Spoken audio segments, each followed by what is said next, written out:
va poursuivre en voyant de plus près un des projets éoliens flottants les plus avancés. On en parlait il y a un instant, un tour d'horizon, France, Portugal, Écosse, Japon, en voyant à chaque fois les points communs, les facteurs différenciants, le choix du site, le cadre juridique, le dimensionnement de la ferme, les technologies, le soutien politique encore. Pour en parler et pour avoir une vision aussi stratégique de ce marché, j'invite à me rejoindre sur scène Sonia Indebro et Carlos Martin. Je vous en prie, venez me rejoindre.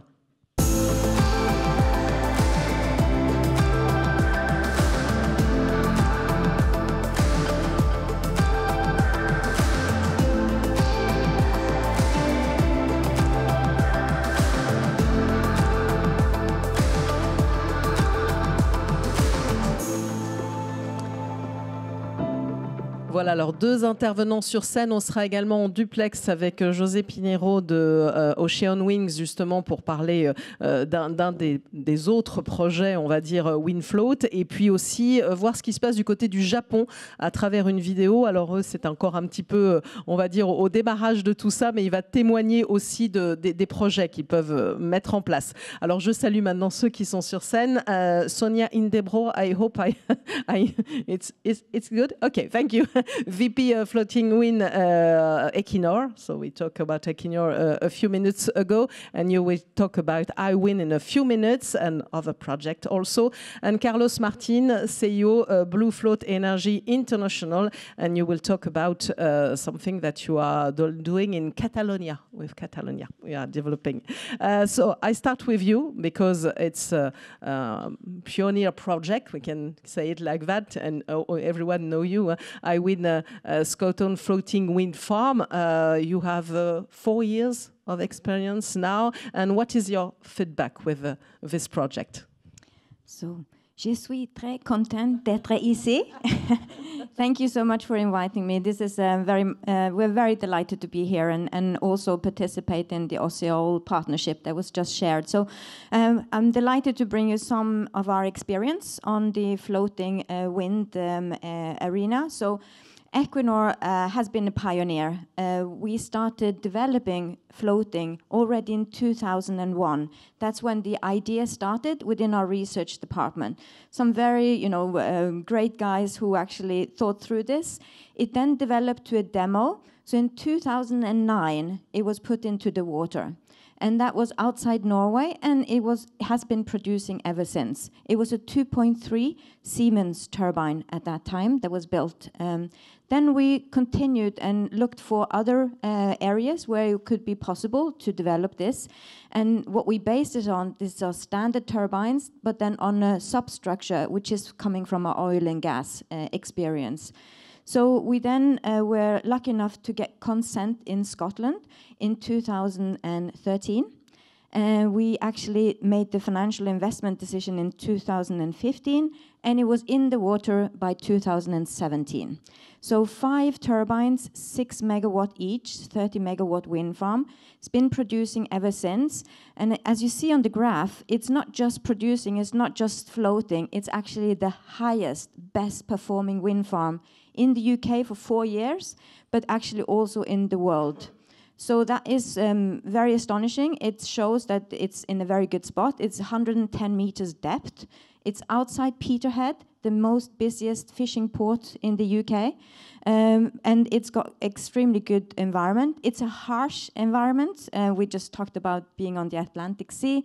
This is where all the Gulf of Mexico hurricanes, they come up and through the Gulf Stream, past Scotland, and then they go to Norway, where I live. So I know all about it. So very harsh conditions, but it's been performing really, really well.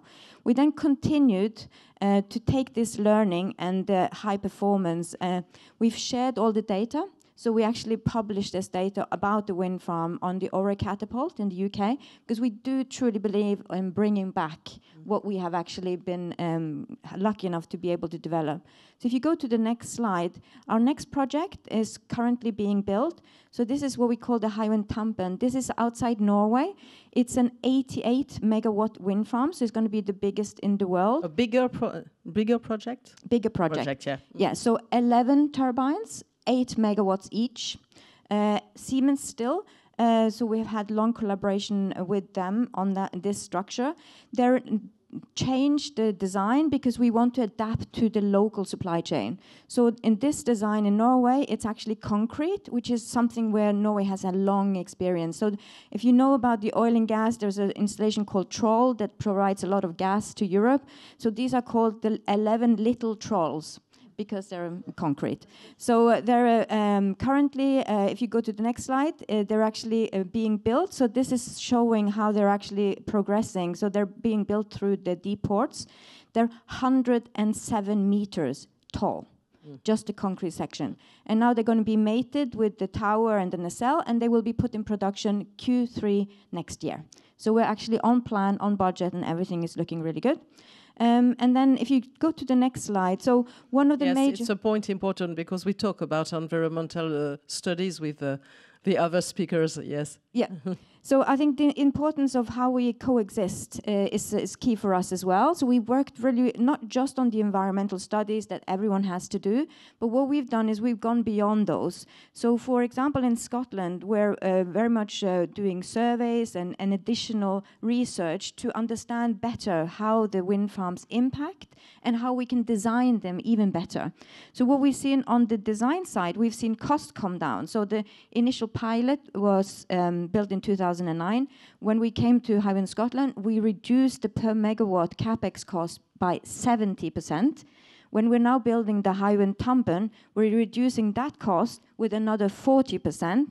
So that's on the design, on the knowledge, on the competence. But on the environment, what we're seeing is we've done surveys. So you see a photo and image from the mooring chain. And what we see is we have had introduced no intrusive species. But what we've managed to do is there are 80 species growing on the substructure. So this is becoming artificial reefs.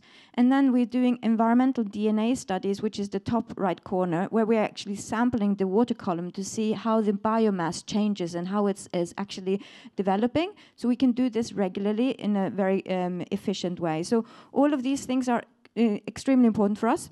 It's important that when we go somewhere, and like we just showed, we are very keen to work also here in France. We want to work with the local supply chain, with the local competence, because that's where we can get the best solutions out of. And then with the environment that's necessary. In the North Sea, it's 300 meters water depth. So we're already experimenting on the extremities, on the weather side, on the depths, on the solutions.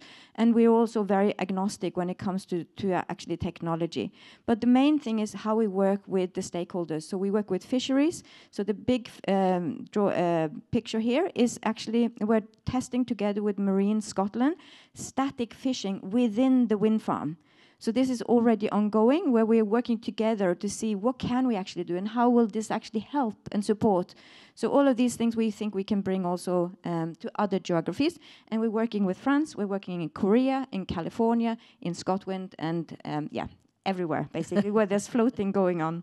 Okay, thank you very much for this presentation. If you want to react just after, you can, but we go on and we will talk about another project, un autre projet. Je vais repasser en français, hein, le plus avancé avec Ashwin 2, c'est le projet WindFloat Atlantique, hein, premier parc éolien flottant semi-submersible au monde. Pour en parler, normalement, nous sommes en ligne avec José Pinheiro. You are with us? Hello, José. Bonjour. Bonjour. I have to speak in English because my French is rusty. You can talk English. Everyone. Country manager South Europe of Ocean Wings. We talked about Ocean Wings a few minutes ago. So let's talk about WindFloat Atlantic. Very well. Well, first of all, thank you for the kind invitation to Bluesign and the organization of Sea Energy 2021. I would like, if possible, to swap slides. Well, first of all, a simple fact sheet that is in the upcoming slide, please, if you could move it on. The project belongs to WindPlus. It's an SPV owned by Ocean Winds, Repsol, and PPI. It's a 25 megawatt project located off the coast of Portugal, in the north of Portugal. Located in nearly almost 19 kilometers away from the coast in 100 meters water depth. A very suitable site for this kind of technology. Basically, the project consists in 3 wind turbines, Vestas V164, 8.4 megawatt each. I'm not going to spend much time about the technicalities, but it's of course sitting on floating platforms, the WindFloat type of technology, and the array of cables. It's a dynamic cable supplied by JDR. And in this case, all the T&I, the transport and installation, was performed by a French company, Bourbon. Regarding interconnection, it was out of our scope. It's actually constructed by the Portuguese TSO, REN, and operated by them, and connected directly to an onshore substation, a 60 kV one. The project was and is strongly supported by public and private entities, institutions, namely European Commission through the NER 300 program that was launched many years ago. And of course, the Portuguese state through the Environmental Portuguese Fund and the EIB as well, having achieved the project finance in the late phase of 2018. As to the remuneration, is a combination of a feed-in tariff and a few complements, a few add-ons from the Environmental Fund of Portugal, and still the grant from NER 300 European Commission. So it's a project that was designed for withstanding 25 years of operation. We have achieved, under my direction, the FID by February 2018, when then we were able to sign off the first main contracts to start fabrication of the main equipments. And then a bit later on 2018, we successfully achieved project finance with the EIB, which is one of the major, let's say, flags from the project. We have done then later the fabrication. The construction was actually went through the winter time, which of course brought us more challenges that we were able to overcome.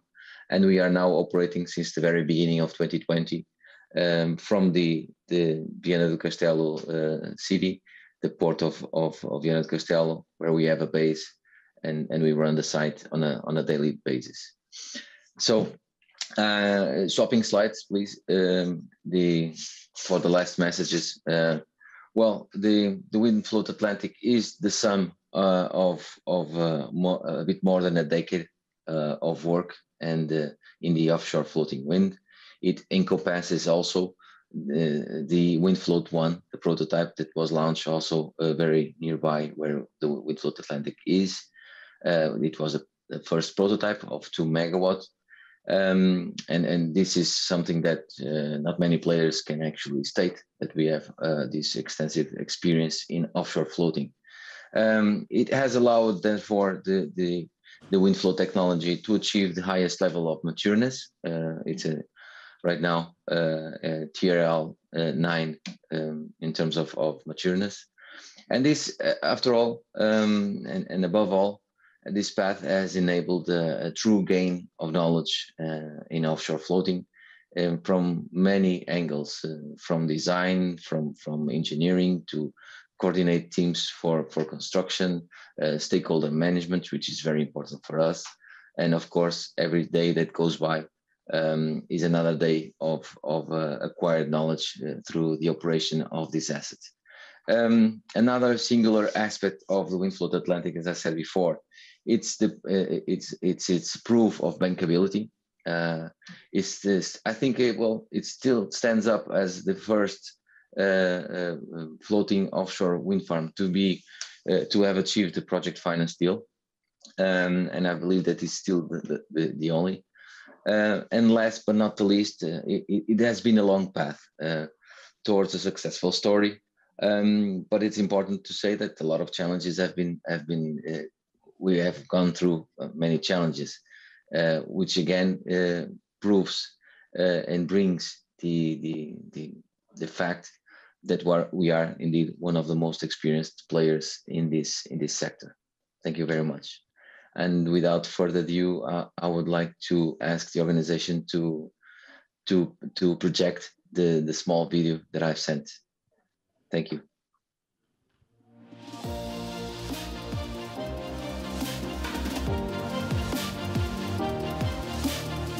As market leaders, it's our duty to contribute to this innovation. It's our duty to come into something out of the box. Actually, Windflow Atlantic is out of the box. The big structures, which are really big, 30 meters is like an apartment with 10 floors. It's 60 meters wide, a triangle structure that then afterwards was put in the water. So basically it all starts with fabrication of steel parts and pieces to be later on assembled. The project installed at 100-meter water depth to show that we could break through and sit these projects in what we call deep waters. Offshore activities are always planned on shore so that we can do it in the quickest and safest way for everybody involved. This good composition of partnership. Each of them brings something else, which is development, construction and operation of energy assets. I would say that it is in our plans to deploy this know-how in any market that gives those suitable conditions. Thank you very much, José Pinheiro, for this presentation. Donc, on va continuer en quittant le Portugal. On va aller du côté de l'Espagne avec le développement d'une ferme commerciale. On n'est pas au même niveau avec vous, Carlos Martin, c'est CEO de Blue Float. So we will talk now about what you are going to develop in Catalonia. Absolutely. Let me start by congratulating Sonia from Equinor and José from Ocean Winds for being the pioneers in this industry. Je suis ravi d'être ici aujourd'hui, enchanté de vous rencontrer tous. Je voulais tout d'abord présenter Blue Float. Ces expériences qu'on a vues montrent bien que le métier de l'éolien flottant, c'est quand même un métier très particulier qui demande des connaissances et des expériences particulières. Et chez Blue Float, on aborde ce défi avec une équipe très expérimentée et avec un abordage spécifique du flottant, puisque c'est notre métier, c'est notre spécialité. J'avais oublié, vous parliez si bien français, à force d'avoir de multiples intervenants, mais c'est parfait, allez-y. C'est un plaisir de pratiquer la langue de Molière et d'être ici dans ce qui est mon deuxième pays, puisque je suis aussi français, en plus qu'espagnol. Ça aide un peu. Donc, bon, vous nous avez sans doute suivi à travers des dernières annonces récemment, donc, dans le contexte de l'AO5, on a été préqualifié dans le consortium avec VPD et Vattenfall. Un peu avant, on a aussi été visible à travers ScotWind, où on a aussi lié un partenariat avec un autre leader de l'éolien marin, Ørsted, et un acteur local, Fag Renewables. C'est des exemples de développement, mais ce n'est qu'un échantillon. On est aujourd'hui présent, actif, implanté sur 5 marchés. L'Espagne et d'autres marchés qui ne sont pas encore annoncés. Et on est dans des phases avancées pour rentrer dans d'autres marchés. On compte jusqu'à 8 marchés sur lesquels on travaille sur des opportunités concrètes. Donc un acteur global, un acteur spécialisé sur l'éolien flottant à travers une équipe qui a plusieurs origines. Moi-même, donc, j'ai été en grande partie à l'origine du projet qui vient de présenter José Pinheiro, parce que j'étais le directeur de projet Windfloat Atlantic depuis 2013 jusqu'à 2017, donc toute la phase depuis le tout début jusqu'au moment où on était très près de l'FID. On a développé toute la partie permis, concertation, approvisionnement, financement, etc. Une bonne partie de cette équipe est aujourd'hui à l'origine de Blue Float, mais on a incorporé aussi beaucoup de profils de différentes sociétés, de la supply chain flottante, comme par exemple l'ancrage, de Vestas, des personnes qui ont travaillé dans le projet Kincardine, en Écosse, etc. Donc Blue Float est une société globale de l'éolien flottant. Je viens vous parler aujourd'hui d'un de nos développements en Espagne. Il faut pour donner un peu de contexte, décrire le régime régulateur en Espagne, qui est encore en cours de concrétisation sur l'éolien offshore, mais qui est basé dans les renouvelables, un peu différent par rapport à la France, sur des projets greenfield. Les développeurs doivent proposer des projets, doivent développer des projets, passer par la phase de permitting, mais c'est eux qui doivent lidérer la concertation, l'identification des sites, la caractérisation des sites, à risque évidemment. Et c'est dans ce contexte-là qu'en tant que Bluefloat, on a voulu être force de proposition en Espagne, prendre le devant et proposer plusieurs développements, dont Parc Tramuntana, qui est le projet que je vais présenter aujourd'hui, pour, d'un côté, accélérer le développement de l'éolien marin, l'éolien flottant en Espagne, pour être prêt à avancer dans la construction dès que possible, et d'un autre côté, participer au débat sur l'éolien marin en Espagne, être force de proposition sur comment doivent se faire, de notre point de vue, les développements de l'éolien offshore. Parce que vous êtes arrivé dans une région, la Catalogne, où il n'y avait pas une forte pénétration d'énergie renouvelable et où vous avez vraiment besoin aussi d'un dialogue sur ce sujet. Hein. Exactement, exactement. Donc, de quel projet on parle? On parle d'un projet qui, pour une première phase, a un objectif de 500 MW, mais qui peut être rendu jusqu'à 1 gigawatt. Donc on parle d'un projet commercial, un projet ambitieux, qui se trouve à 25 km de la côte nord de la Catalogne, donc à Gérone, pour ceux qui ont eu le plaisir d'y aller. C'est une zone très jolie. C'est un projet qui va impliquer des investissements entre 2 et 3 milliards d'euros, donc un gros investissement, et une opportunité unique pour le supply chain, en général dans la Méditerranée. Évidemment, on travaille très en local pour aussi donner une opportunité aux industries locales à se développer dans ce secteur. Alors vous avez une vidéo, je crois, mais qui ne concerne pas évidemment ce projet, puisque là c'est en développement. Bon, c'est notre vidéo de projet, ouais, voilà. Évidemment, sur la phase de développement. Si vous voulez le projeter, projeter, voilà, ça peut être intéressant plutôt pendant que vous en parlez. Voilà. Voilà. Et comme vous le disiez, donc, nos développements, on aime avoir des développements qui ont une logique derrière, une forte logique derrière. Et ce projet, on pense qu'il a une logique très importante, puisque la Catalogne a un gros défi énergétique. Aujourd'hui, elle est nettement importatrice d'électricité, mais avant la fin de la décennie, 3 réacteurs nucléaires vont être arrêtés, ce qui va faire que sans de nouvelles capacités de génération, la Catalogne va devoir importer 90% de son énergie électrique. C'est une région très jolie, une région qui est très attachée à son passé, à son histoire, et où des projets terrestres sont très difficiles à développer, qui reçoivent une très forte opposition. Et c'est dans ce contexte-là qu'on a proposé Parc Tramuntana comme une des solutions pour ce défi énergétique. Mais c'est évidemment un processus compliqué à mettre en place. Comme je disais, la concertation doit être faite par les entreprises. Et même si ce n'était pas obligatoire pour nous, puisque les permis sont obtenus au niveau central à Madrid, on a voulu commencer par le territoire. On est en train de faire un énorme travail de concertation avec le territoire.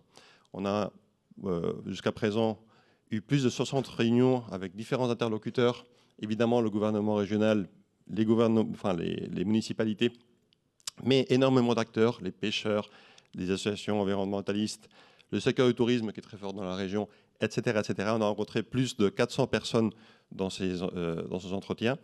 Et tout ceci permet, puisque c'est un processus qui continue, de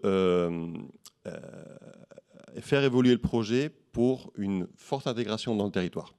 À titre d'exemple, puisque la liste est très longue, l'emplacement du projet est localisé dans une zone qui avait déjà été définie par les pêcheurs comme une zone interdite à la pêche, une zone de reproduction de différentes espèces qui se trouvent dans la zone pour permettre d'augmenter les ressources de pêche dans la zone. Donc on est dans une zone qui est peu sensible pour les pêcheurs, et au contraire, le projet peut être un vecteur d'accélération de cette régénération de la pêche. Donc une forte intégration et une forte interlocution avec le secteur de la pêche. On veut que ce soit un projet aussi d'innovation, et mis à part le fait que c'est un projet majeur dans l'éolien flottant, on a un accord avec l'Institut de recherche de la Catalogne pour que le projet permette 2 postes d'installation de technologies innovantes pour tester les technologies innovantes. Donc ça va être le premier site de démonstration de technologies marines en Méditerranée. La localisation, évidemment, également beaucoup d'interlocutions. On a changé le projet de localisation pour nous éloigner des zones les plus sensibles, les plus touristiques et minimiser l'impact visuel. Et finalement, un point qui était très à cœur des communautés locales, c'est de pouvoir participer au projet en tant qu'investisseur. Et le projet est ouvert à l'investissement en phase d'exécution, mais non seulement pour permettre une rentabilité aux riverains, mais également pour que ces riverains qui participent à l'investissement aient aussi une force de décision, de proposition sur les mesures de compensation pour le territoire. Donc ils vont pouvoir aussi participer à la sélection et au suivi des projets qui vont permettre aussi d'avoir un impact positif sur l'environnement. Merci beaucoup. Je suis désolée, je suis en train de vous enchaîner les choses parce que nous avons 5 séquences encore ce matin. Donc il y a beaucoup de choses à dire. C'est une matinée extrêmement dense. J'aurais presque envie de vous faire encore échanger les uns les autres. Mais je ne peux pas, sinon nous sommes là jusqu'à 18h. Ça va être compliqué. Mais merci pour votre témoignage, merci beaucoup. Merci. On a voulu voir aussi, dans un instant, on aura un représentant du NEDO, puisqu'on a voulu aussi mettre en avant le Japon. On va dire que c'est un challenger et un nouveau player aussi. Quels sont les projets là-bas? Et donc, on est allé interroger Yoshinori Ueda, qui est General Manager Communication chez Japan Wind Power Association, qui, en vidéo, nous présente un peu les enjeux au Japon. Japan Wind Power Association, JWPA, is a representative of the wind power industry in Japan. So today, I introduce you the Japan's current floating market status. This is a map. Unfortunately, most of them are fixed bottom types. But the yellow circled ones are the Goto, Nagasaki, and the Hirono, Iwate Prefecture. These two projects are set for the floating offshore wind turbines. As for the Goto, Nagasaki, the Toda Corporation Group won the auctions. This was announced on 11 June this year. They will start building floating offshore wind turbines from this year. They use Hitachi 2.1 megawatt machine on the spar type floaters, 8 sets. So it consists about 16.8 megawatt wind farm neighbor to the existing national project 2 megawatt machine.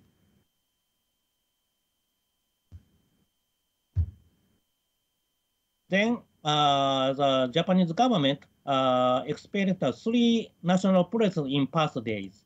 The first one, that was Goto Nagasaki ones.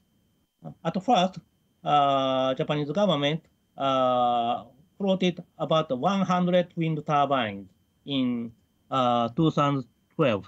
Then, second, they removed 100 machine and put 2 megawatt machine instead.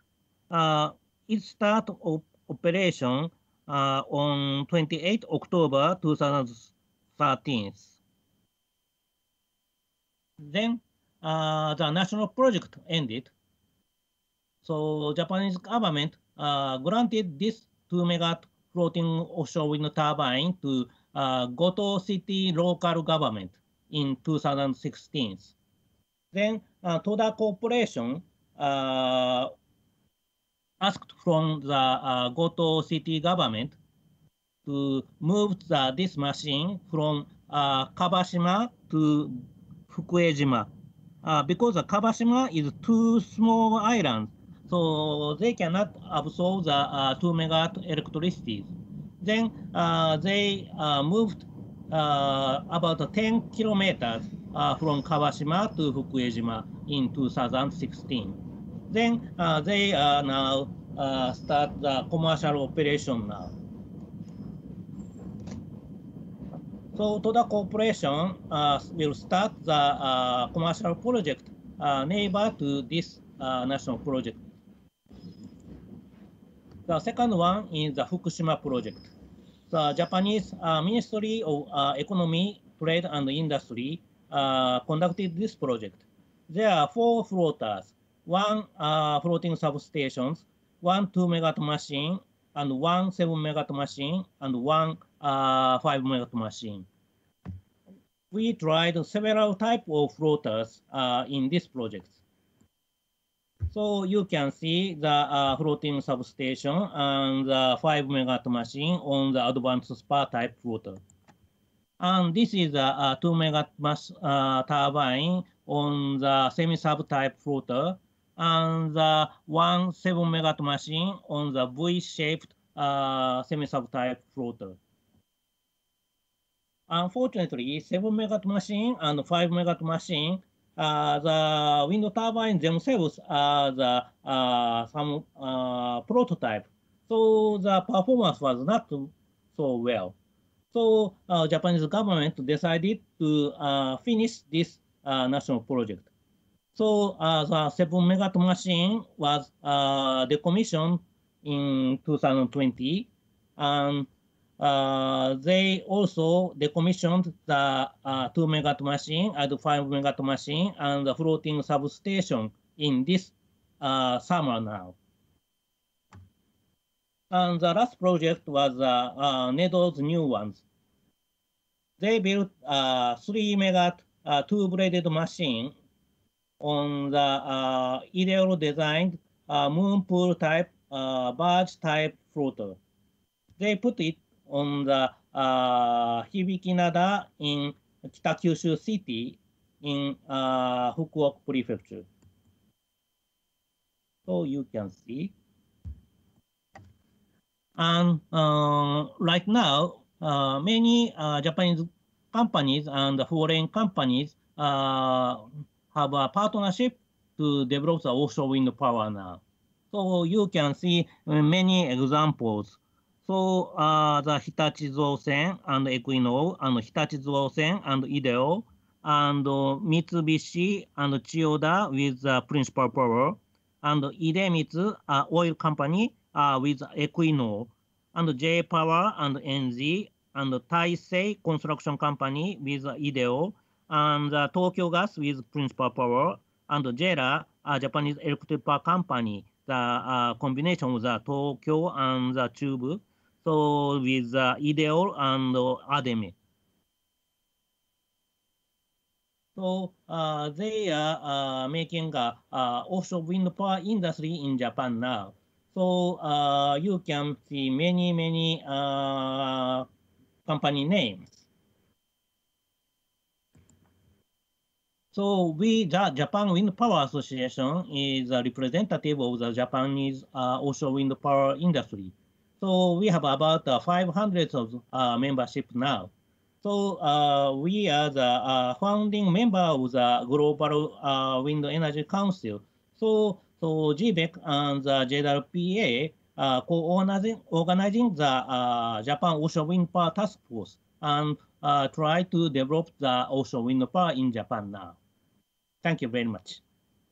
C'était donc le témoignage de Yoshinori Ueda donc sur ce qui se passe au Japon. Je vais vous remercier tous les deux. Thank you very much.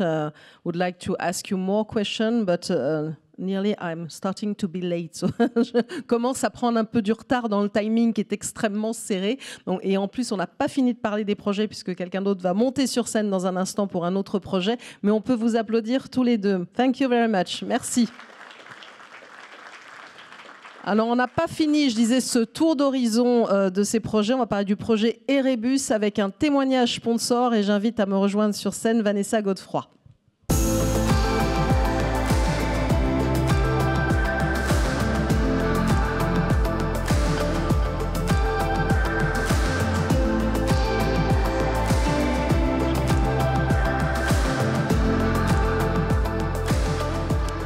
Merci beaucoup Vanessa Godefroy, Aide France and Belgium, France et Belgique, offshore Wind. Je vais y arriver chez Total Energy. Merci beaucoup pour votre témoignage. On va mettre en avant un autre projet qui est pionnier lui aussi. parce qu'il est en mer Celtique. Alors, il y en a des projets en mer Celtique, mais quelle est la particularité de ce projet Erebus? Alors, en fait, il n'y a pas de projet en mer Celtique d'éolien en mer, puisque du fait des profondeurs d'eau, aujourd'hui, il n'y a pas encore de projet d'éolien en mer. Oui. Parce qu'on est principalement sur du flottant.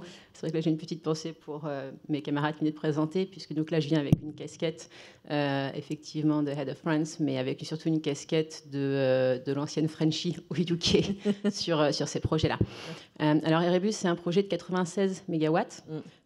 D'éolien flottant qui a une 50aine de kilomètres des côtes galloises et de Cornouailles, partie effectivement mer Celtique.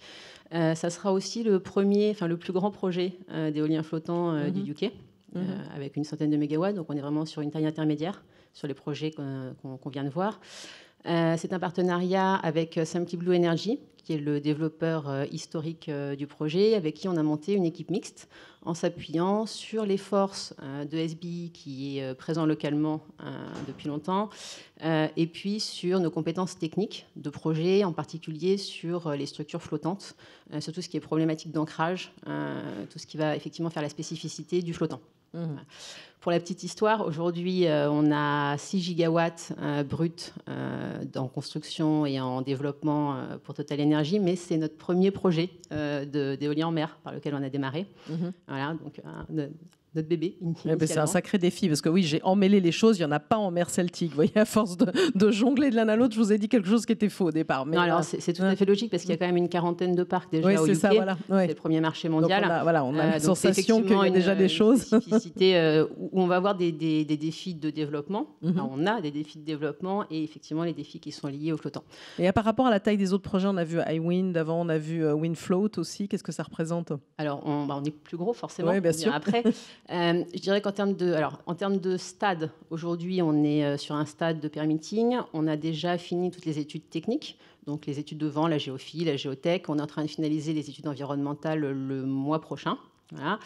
On travaille avec une technologie qui est la même que sur WindFloat, donc PPI, même chose, génération d'après. Et comment on se situe par rapport à ces projets-là en termes de retour d'expérience? Une façon de le voir, sur les premiers projets flottants, alors j'ai entendu hier faire flotter, c'est pas trivial. Effectivement, les premières questions sur les projets flottants, c'est est-ce que ça flotte? Et au-delà de est-ce que ça flotte, comment va se comporter la turbine? On parle de gros bébés de plusieurs centaines de tonnes à 100 mètres de haut qu'on doit faire bouger de moins de 5 degrés. Donc ça, c'était, j'allais dire, les retours des tout premiers projets. Comment est-ce qu'on fait du flottant? Hein? Comment est-ce qu'on les construit? Comment est-ce qu'on les opère? Comment est-ce qu'on interagit en termes d'impact sur l'environnement qui serait spécifique à cause des câbles, notamment? Comment est-ce qu'on interagit avec la pêche? On en parlait à l'instant. Là, on a tout ça aussi sur toutes nos problématiques de développement, mais je dirais qu'on est au stade juste après, avec deux enjeux. Un premier enjeu qui est celui d'optimiser le LCE, donc le coût de l'électricité. On voit bien sur les CFD du BASE là, qui sont en cours qu'on attend sur le flottant des prix d'électricité sur les premières fermes qui sont inférieurs au prix du posé à l'époque. Voilà, donc il y a vraiment un gros enjeu de coût et d'accélération du coût pour la filière. Donc ces projets de 100 MW, on est alors dans la lignée de ce qu'on fait avec Eolmed et notre partenaire Care, qui le présentait un peu plus haut, sur de la préparation d'appels d'offres commerciales, sur cette optimisation. Et puis surtout sur lever les derniers verrous au niveau de la supply chain, au niveau de l'industrialisation. Si je prends 2-3 exemples, sur le design, on a regardé l'impact des turbines de plus grande taille, voilà, sur des flotteurs qui sont vraiment de plus en plus optimisés. Voilà, on est beaucoup moins sur les problématiques initiales technologiques. On va regarder les coûts-bénéfices de redondance d'ancrage, toujours dans cette démarche d'optimisation. On va regarder les infrastructures portuaires, on va regarder les logiques contractuelles. On ne va pas avoir exactement les mêmes logiques contractuelles sur le fixe que sur le flottant. Voilà. Donc, je pourrais y passer des heures, mais je vais m'arrêter là. En un mot, c'est vraiment, on est sur du pré-commercial. Donc on est déjà sur des problématiques de série et donc on est sur des problématiques d'optimisation des coûts de l'électricité. D'accord. Donc 3 ans de développement, c'est ça à peu près? Un peu plus de 3 ans de développement. Là, pour un projet. Donc projet Erebus, c'est vrai, comme vous le disiez, on pourrait en parler pendant longtemps, mais l'idée, c'est à travers ces tables rondes et ces séquences dynamiques de donner aussi l'envie d'aller voir d'un peu plus près ce que fait aussi Total Energy, évidemment. À disposition pour les questions. Merci beaucoup et vous allez revenir tout à l'heure nous parler de décarbonation. Merci Vanessa Godefroy. Merci.